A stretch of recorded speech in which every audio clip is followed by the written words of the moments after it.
William Bouversar est né en 1990 à Dakar, au Sénégal. Fils de médecin, il est l'aîné de 7 garçons. Après des études secondaires à Saint-Louis du Sénégal, il intègre en France une classe préparatoire, puis l'école des hautes études en sciences sociales. En 2015, il publie un premier roman, Terre Sainte, C-E-I-N-T-E, qui reçoit déjà de multiples prix, dont le prix Amadou Kourouma. En 2017, son deuxième roman, Silence du cœur, est couronné par le prix littéraire Monde du festival Étonnant Voyageur de Saint-Malo. Un prix de purs hommes en 2018, voici donc son quatrième roman, La plus secrète mémoire des hommes, couronné par le prix Goncourt. Un livre dans lequel Mohamed Abougar se fait à la fois conteur, historien, philosophe, sociologue de la littérature. Bref, une éblouissante quête littéraire, un récit fleuve, à l'ironie, je veux dire, pétulante, qui traite aussi bien de la littérature, de la colonisation, du nazisme, de l'animisme, de la transmission et du plagiat. Je me souviens, donc le 3 novembre, vous avez reçu le prix Goncourt, ce qui a suscité un certain émoi, je crois, au Sénégal. Je me souviens que vous avez reçu un SMS de félicitations du président. Au Sénégal, ils étaient presque aussi contents que s'ils avaient remporté la Coupe d'Afrique, avait-on dit à l'époque. Or, c'est fait, il a remporté la Coupe d'Afrique. Vous avez porté chance à l'équipe nationale. C'est un peu grâce à vous, finalement. J'aimerais le croire, mais non, je pense que je n'ai rien à voir avec ça, mais c'était une très belle année. C'est une belle année, n'est-ce pas? Et votre vie a été bouleversée, quand même. J'imagine que depuis le 3 novembre, vous avez fait beaucoup de signatures, beaucoup de salons. Vous avez tout accepté. Comment ça se passe? Vous qui étiez plutôt un solitaire, un écrivain qui a eu des années pour écrire ce roman, là tout d'un coup, vous voilà à la face du monde, si je puis dire, un écrivain public en quelque sorte. Bonjour à toutes et à tous. Oui, cela fait partie de l'aventure. C'est une belle aventure. C'est vrai que c'est un versant inhabituel pour moi de l'écriture, mais ça en fait partie, surtout parce que c'est un moment de rencontre, comme aujourd'hui, des moments où on rencontre des lecteurs, des lectrices qui vous disent aussi ce qu'ils ont pensé de votre travail. Et si on inscrit l'écriture dans un temps très long, on peut toujours considérer que ça fait partie aussi de l'aventure de l'écriture, qui n'est pas toujours si solitaire qu'on le dit, en tout cas qu'on ne peut pas réduire au seul moment de l'écriture. Je crois que le moment aussi où l'on parle des livres, où on écoute les gens vous en parler de vos livres, fait aussi partie pleinement de la vie d'écrivain. Et maintenant, le fait que cela arrive à la faveur d'un prix tel que celui-là, le prix Goncourt, est tout à fait exceptionnel. Et malgré la fatigue, malgré toute la difficulté à se remettre à l'écriture. Tout à l'heure, j'étais avec le président du jury Goncourt, Didier Depoin, qui me demandait si j'avais commencé à écrire autre chose. Voilà, il a deviné la détresse dans mon regard. Il a tout de suite compris ce qui se passait. Donc je ne peux pas encore m'y remettre, mais que ça reviendra, j'espère, mais que pour l'heure, j'essaie de profiter pleinement de ce moment. Mais vous avez mis un peu d'eau dans votre vin, parce que vous avez tenu un blog pendant quelques années qui s'appelait, je crois que vous l'avez arrêté, Choses revues, la littérature au lieu de la vie, dans lequel j'ai vu, vous écrivez, dans un monde idéal, aucun écrivain ne devrait avoir à parler après avoir écrit. Il faut laisser totales les ambiguïtés, épaissir les zones d'ombre. Mais je ne suis pas dans un monde idéal. En effet, c'est bien raté. Oui, c'est raté. Je suis être prophète et j'aurais... Mais je crois que oui. C'est pour ça que c'est un idéal, c'est un fantasme, quasiment. Celui de l'écrivain qui, après avoir fait son travail, va se reposer, comme les autres. Mais on se remarque bien vite qu'après avoir écrit, il faut encore continuer à parler de son livre. Ce n'est pas toujours désagréable, mais à certains moments, oui, même aujourd'hui encore, je dois le confesser, il y a des moments où j'aimerais en dire le moins. C'est qu'il faut toujours aussi, je crois, se méfier des écrivains qui parlent beaucoup de leur livre. Même si, évidemment, ça fait partie le travail, il faut le faire, toute une question de dosage et d'équilibre. Il faut savoir s'arrêter au bon moment pour laisser la place simplement aux personnes qui lisent et ne pas saturer. Et pour vous, le bon moment, ça sera par exemple en juin, non? Je sais qu'à un moment donné, il faut se dire stop. Oui, il faut dire stop. Je pense que ce sera plutôt, oui, fin juin. Ensuite, mais bon, c'est encore, là, je pense, un idéal. Mais pas ça. Alors, prenons-en un peu. Ce livre, vous l'avez dédié à l'écrivain malien Yambo Wologem. D'ailleurs, votre roman est de façon un peu lointaine inspiré par cet auteur qui, je le rappelle, a reçu le prix Renaudot en 1968. C'était le premier écrivain d'Afrique noire à recevoir ce prix pour un roman qui s'appelle Le devoir de violence et qui, 4 ans plus tard, après avoir connu donc le bonheur d'être célébré, a connu la déchéance, si je puis dire, puisqu'il a été accusé de plagiat. Vous l'aviez lu, vous, ce devoir de violence, et vous vous souvenez, enfin vous avez lu beaucoup de choses autour de cette histoire, et ce sort et ce destin, je crois, vous a un peu pris aux tripes. Oui, le destin de Wologem est tout à fait extraordinaire pour qui s'intéresse à son détail. Mais au départ, il y a un livre, et c'est ma rencontre avec l'histoire Wologem, c'est faite par l'objet par lequel est arrivé le scandale, qui est son roman, donc ce fameux devoir de violence, que j'ai lu dans une version tronquée, inachevée, avec des feuilles volantes, quand j'étais adolescent au Sénégal. Et il a fallu quelques années à mon arrivée en France pour que je lise la version intégrale. Mais dès la première lecture, je sentais qu'il y avait, c'était un grand texte, qu'il y avait derrière tout cela un auteur pas comme les autres, vraiment, surtout dans une tradition littéraire. Là, c'est la tradition littéraire d'Afrique francophone, voilà, où son livre était vraiment très différent, par son style, par son propos, par son art du roman, tout simplement. Donc c'est d'abord une rencontre littéraire avant d'être une rencontre un peu mythologique. Quand on s'intéresse maintenant à son destin, à ce plagiat, à cette accusation, à cette violence, à la disparition et à tous les récits qui entourent Wologem et son mystère et sa disparition et ses réapparitions, sorte de fulgurance un peu, voilà, où on a l'impression d'être à la fois en présence d'un auteur pur, mais en même temps d'une sorte de diable. C'est assez ambigu comme histoire, mais c'est ce qui est extrêmement intéressant. Et jusqu'à sa mort, le mystère est demeuré quasiment entier. Mais au Sénégal, il est resté, et c'est un mythe? Oui, bah, comme dans le... Alors c'est un auteur malien, mais au Sénégal, il est connu, bien sûr, mais c'est un mythe parce que, évidemment, il a écrit quelques autres textes, mais c'est le devoir de violence, donc il est l'auteur d'un seul livre, d'un seul grand livre. Et bien sûr, lorsqu'on est l'auteur d'un seul grand livre, on est culte, on est un écrivain mythique, on est quasiment légendaire, et en plus il a disparu. Donc, et ça suscite toujours, évidemment, tout un ensemble de récits qui viennent entourer sa personne, plus ou moins vrais, plus ou moins des récits tout à fait vérifiés, mais d'autres qui sont absolument apocryphes, d'autres qui ressemblent à du fantastique, mais c'est ça, sa légende. Et surtout, on voit, c'est quelque chose qui est facile parce que c'est l'histoire d'un, comme Icare en fait. C'est quelqu'un qui s'est élevé très haut et qui a chuté très lourdement dans un mélange à la fois de talent, d'ambition, de solitude, de trahison, qui convoque à la fois la littérature, l'histoire politique, l'histoire coloniale, puis des mythologies personnelles avec des mystifications, des mensonges, et puis la question du plagiat, toujours fascinante. Donc votre héros à vous, il n'est pas malien, il est sénégalais.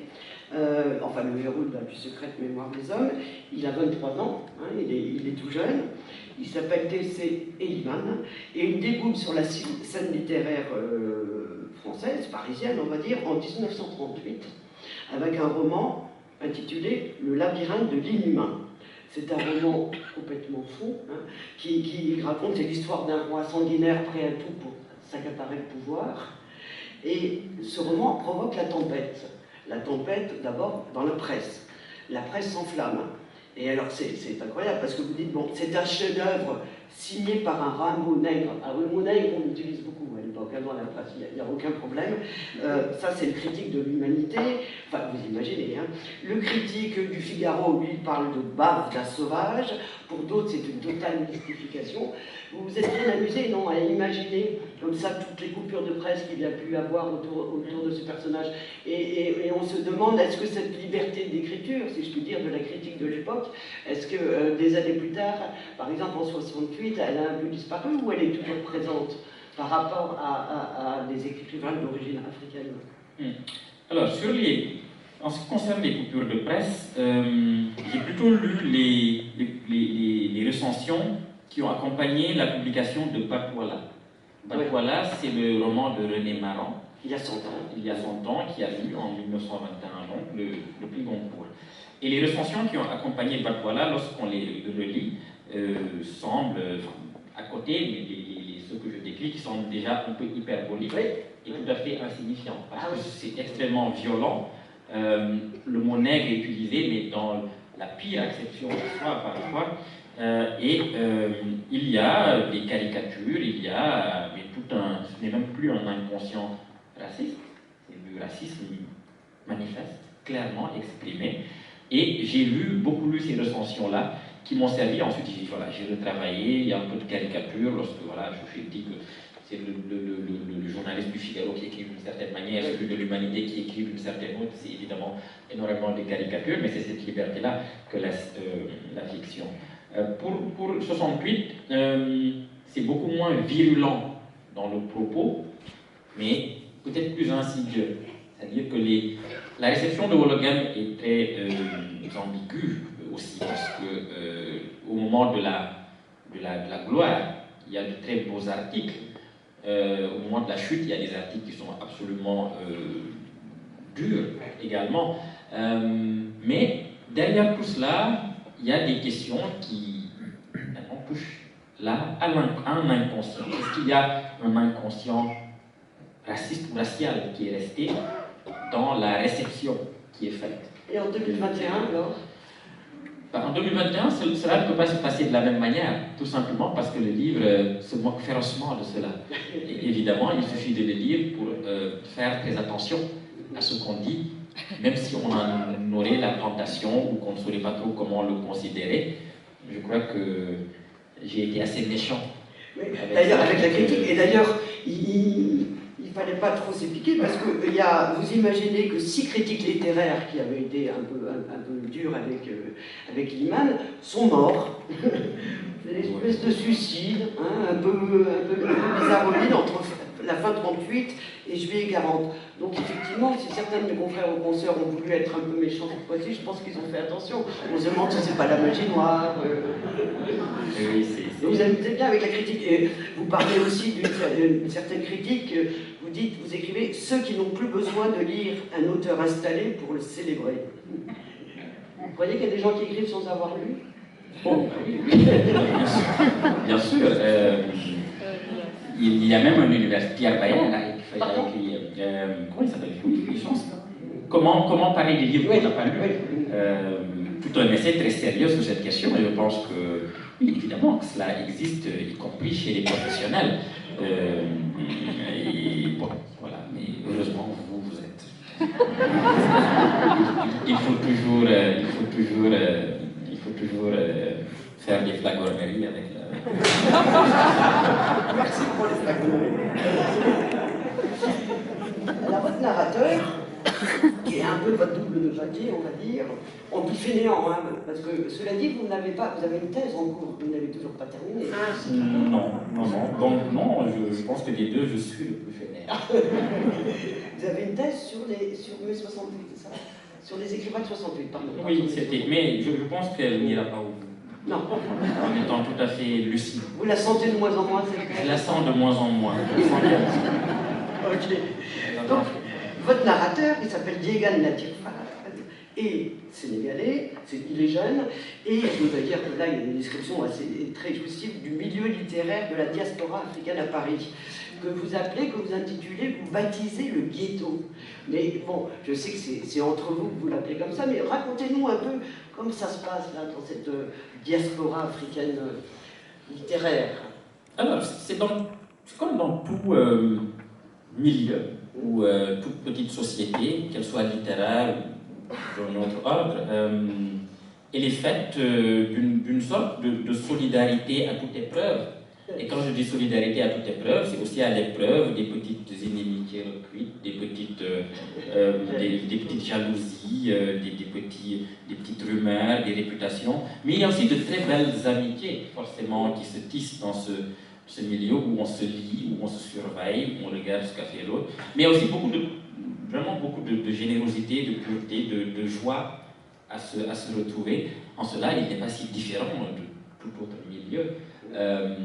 Sur le plan littéraire, il y a toujours eu une sorte, là aussi, d'ambiguïté. En fait, c'est un roman qui est placé sous ce signe-là, de l'ambiguïté toujours, parce que dans ce que j'appelle, enfin, ce qu'on appelle le ghetto, parce que ce n'est pas beaucoup moi qui le nomme ainsi, il y a toujours eu ce rapport très double avec le milieu littéraire français, de façon plus générale, à la marge duquel se trouve ce ghetto. Mais il est aussi à l'intérieur. C'est toujours une position un peu ambiguë et on se demande toujours quelle est la réception qui est faite d'un livre selon que son auteur vient du ghetto ou non. Et cela, ce ne sont pas toujours des effets négatifs. C'est facile de le dire ainsi, de se complaire dans une position, on est de la marge, on n'est pas considéré. Cela existe sans doute par des stratégies éditoriales, par des préjugés qu'on peut avoir sur les auteurs, des préjugés littéraires purement, des préjugés thématiques. On considérerait par exemple que, venant d'un certain espace, on doit écrire sur cet espace, et écrire sur cet espace d'une certaine manière, être cantonné à des thèmes, etc. Oui. Cela existe. Mais de l'autre côté, il y a aussi toute une tradition d'écrivains qui sont installés dans ce que la littérature française a de plus institutionnalisé dans les maisons d'édition depuis très longtemps. Wologem, dont on parle, a publié au Seuil. Senghor était au Seuil depuis très longtemps, et ainsi de César, on se rapproche, oui, de Kourouma, mais voilà, depuis un siècle, les écrivains dits africains, ou d'origine africaine, et même si on l'étend à la diaspora africaine au sens très large, sont dans des maisons d'édition tout à fait institutionnalisées depuis. Oui, ce que vous disiez aussi, c'est que voilà, l'écrivain africain a tendance à être un peu catalogué. Il y a une espèce de label qui fait qu'on doit prendre, vous me disiez, on doit prendre en charge un certain nombre de thèmes, et ça c'est un peu épuisant parce qu'on ne demande pas à un écrivain de Toulouse ou de Marseille ou de Paris de porter l'histoire du monde sur ses épaules. Oui. Ça, c'est pour ça que j'essaie aussi de m'en amuser, c'est que ce n'est jamais sous le mode de la revendication dans le roman. Non, c'est très drôle. Hein. Toujours dans une sorte de jeu aussi, avec ses préjugés. Mais il est vrai que tous les écrivains, disons, de cette marge-là, au sens large, peuvent tous vous rapporter un épisode très particulier de leur vie d'écrivain, où très clairement ils ont senti que la question qu'on leur posait, la demande qu'on leur faisait, le commentaire qu'on leur faisait, même s'il était positif, c'est ça, là que ça devient extrêmement insidieux et difficile. Même l'éloge peut être parfois empoisonné et parfois involontairement par le fait qu'il se fonde sur une réduction. Et ça, j'en ai eu un certain nombre, des gens extrêmement bienveillants qui aiment votre livre, qui trouvent que vous... Voilà, mais qui vous font un commentaire comme cela, qui porte en lui un biais. Voilà. Et ça, il faut s'en amuser. Mais j'espère en tout cas, je crois que c'est en train de changer petit à petit. Donc Elimane est une légende au Sénégal, en tout cas auprès de cette diaspora, de ce ghetto, et notre jeune narrateur va être totalement obsédé et par le texte d'Elimane qui va finir par réussir à lire, on va voir grâce à un truchement de qui, et il va commencer une enquête pour savoir quel a été ce qu'est devenu cet auteur, quel était son passé, une enquête qui va nous mener en Afrique, mais aussi en Argentine, pendant la guerre, et puis après, voilà. Donc on a une espèce de mise en abîme, de double destinée, de traversée comme ça du siècle grâce à la plume de Diégane, et il y a un autre personnage absolument remarquable je trouve dans ce roman, c'est votre écrivaine sénégalaise qui est à la soixantaine, qui est une espèce d'ange noir de la littérature, et c'est elle qui a justement, parce que ce livre, en fait, il a disparu de la circulation, et on ne sait comment mettre la main dessus. Et c'est elle qui va donner au narrateur son ouvrage. Cette marraine Sigadé, parlez-nous-en un peu. Qu'est-ce qu'elle représente? Est-ce qu'elle existe déjà? Ou qui vous l'a inspiré, cette auteure? Je n'ose dire son nom ici. Qui est très sexuel, en plus, très sensuel. C'est bien pour ça que je n'ose dire son nom. Puisque vous avez dit que Diégane était mon double fictif, j'ose encore moins dire son nom. Je ne veux pas assumer ce... Oui, parce qu'il y a une rencontre. Oui.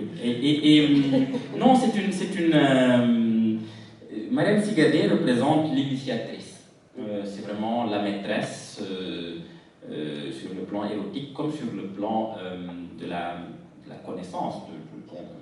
Et c'est elle qui vraiment jette ce jeune narrateur sur la piste de l'image, mais elle le pousse aussi dans ses retranchements. C'est elle qui essaie tout le temps de le ramener. Elle se pose toujours en contrepoint de Diégane, qui est un narrateur très jeune écrivain, un peu lyrique, un peu exalté, qui a une tendance, une forte propension à l'exagération ou à une idéalisation abusive de la littérature, de ses pouvoirs, de ce qu'elle doit faire, de ce qu'elle est.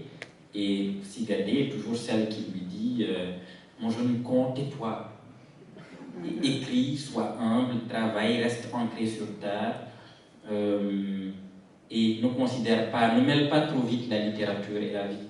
Ce n'est pas tout à fait une même chose. L'analogie est trop facile. Il y a d'abord la vie, et ensuite il y a ce qu'on peut en faire dans la littérature. Mais poser tout de suite cette analogie littérature égale vie est un peu trop facile. Donc c'est aussi celle qui pousse Diégane